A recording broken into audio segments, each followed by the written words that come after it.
या देवी सर्वभूतेषु शक्तिरूपेण संस्थिता नमस्तस्यै नमस्तस्यै नमस्तस्यै नमो नमः।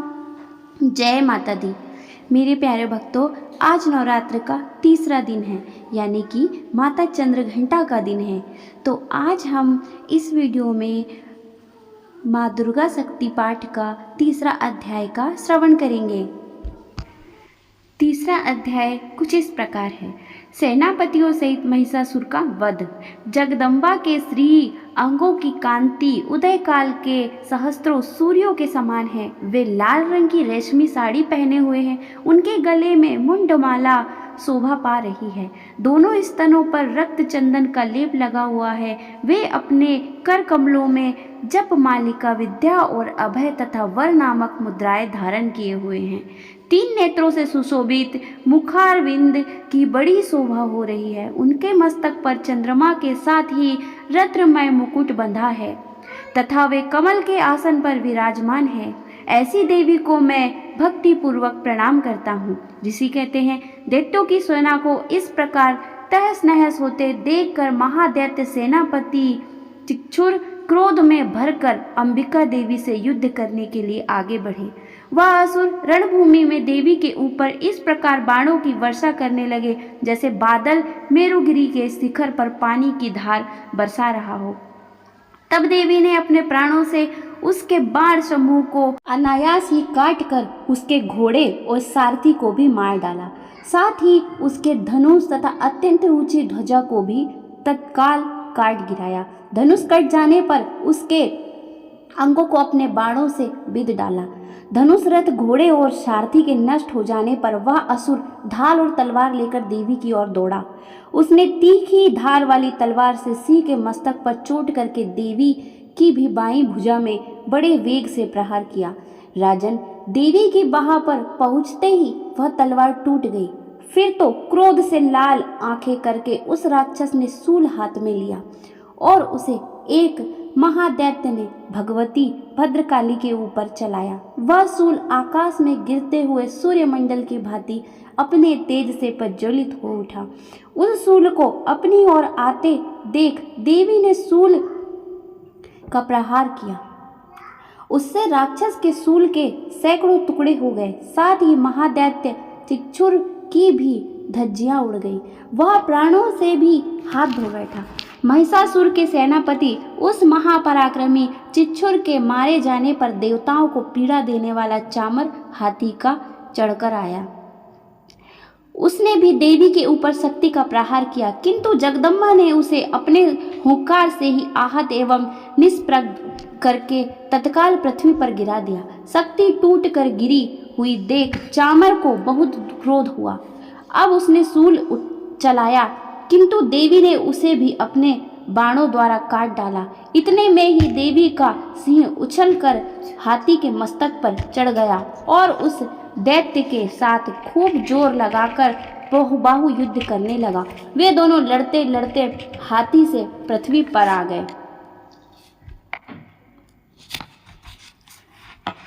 और अत्यंत क्रोध से भरकर एक दूसरे पर बड़े भयंकर प्रहार करते हुए लड़ने लगे।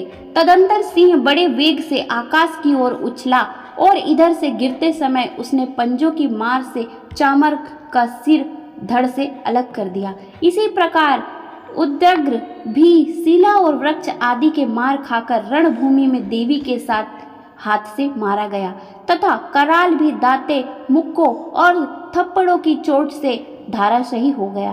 क्रोध में भरी हुई देवी ने गदा की चोट से उद्धत का कचूमर निकाल डाला।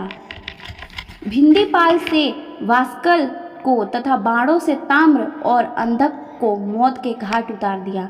3 नेत्रों वाली परमेश्वरी ने त्रिशूल से उग्रास्य, उग्रवीर्य और महाहनु नामक दैत्य को मार डाला।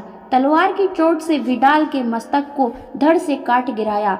इधर और दुर्मुख इन दोनों को भी अपने प्राणों से यमलोक भेज दिया। इस प्रकार अपनी सेना का संहार होता देख महिषासुर ने भैंस का रूप धारण करके देवी के गढ़ों को त्रास देना आरंभ किया। किन्हीं को थुथुन ने मारा और किन्हीं के ऊपर खुरों का प्रहार करके किन्हीं किन्हीं को पूंछ से चोट पहुंचाकर, कुछ को सींगों से विदीर्ण करके, कुछ गुणों को वेग से, किन्हीं को सिंह नाद से और कुछ को चक्कर देकर और कितनों को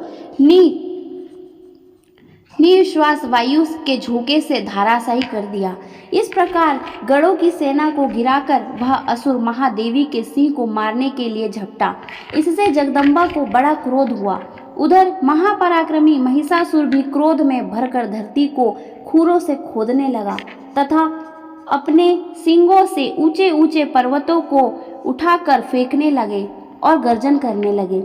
उसके वेग से चक्कर देने के कारण पृथ्वी क्षुब्ध होकर फटने लगी। उसकी पूंछ से टकराकर समुद्र सब ओर से धरती को डुबोने लगा। हिलते हुए सींगों के आघात से विदीर्ण होकर बादलों के टुकड़े टुकड़े हो गए। उसके श्रास की प्रचंड वायु के वेग से उड़े हुए सैकड़ों पर्वत आकाश में गिरने लगे।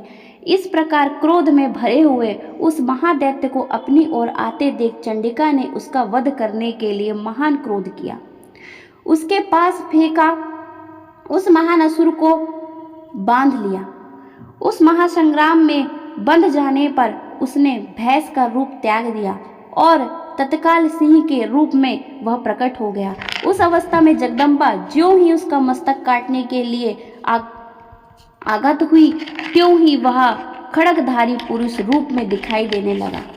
तब देवी के तुरंत ही बाणों की वर्षा करके ढाल और तलवार के साथ उस पुरुष को भी विंध डाला। इतने में ही वह महान गणराज के रूप में परिणत हो गया तथा अपनी सूंड से देवी के विशाल सिंह को खींचने और गर्जन लगा। खींचते समय देवी के तलवार से उनकी सूंड कट गई।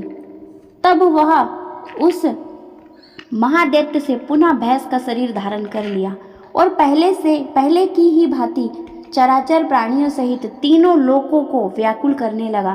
तब क्रोध में भरी हुई जगदम्बा चंडिका बारंबार उत्तम मधु का पान करने और लाल आंखें करके हंसने लगी। उधर वह बल और पराक्रम के मद से उन्मत्त हुआ राक्षस गर्जन लगा और अपने सिंगों से चंडी के ऊपर पर्वतों को फेंकने लगा। उस समय देवी अपने वाणों के समूहों से उनके फेंके हुए पर्वतों को चूर्ण करती हुई बोली। बोलते समय उनका मुख मधु के मद से लाल हो रहा था और वाणी लड़खड़ा रही थी। देवी ने कहा कि ए मूढ़, मैं जब तक मधु पीती हूँ तब तक तू क्षण भर के लिए खूब गरज ले। मेरे हाथ से यहीं तेरी मृत्यु हो जाने पर अब शीघ्र ही देवता भी गर्जन करेंगे। ऋषि कहते हैं, यो कहकर देवी उछली और उस महादैत्य के ऊपर चढ़ गई। फिर अपने पैरों से उसे दबाकर उन्होंने शूल से उसके कंठ में आघात किया।